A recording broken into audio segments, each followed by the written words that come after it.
Pemirsa pesilat kebanggaan Kabupaten Buleleng, Putu Meisya Tiarani Putri berhasil menyabet emas di ajang Pra-Pekan Olahraga Pelajar Nasional Popnas di Jawa Tengah.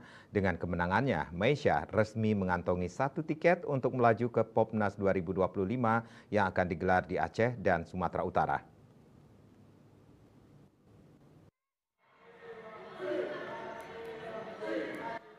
Tiket menuju Popnas itu diraih Meisya usai menumbangkan pesilat Provinsi Kalimantan Selatan Nur Fitri Fatimah Azahra.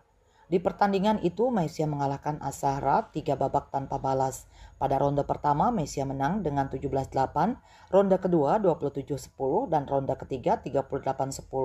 Sebelum melaju ke final di babak semifinal, Meisya berhasil menumbangkan kontingen Daerah Istimewa Yogyakarta. Dengan raihan ini membawa Meisya menjajal Pornas untuk yang ketiga kalinya.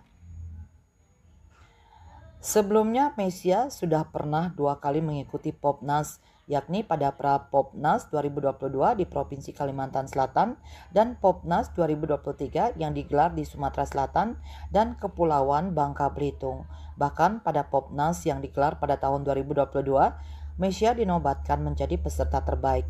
Yasri Yuli dan Komang Yuda, Bali TV.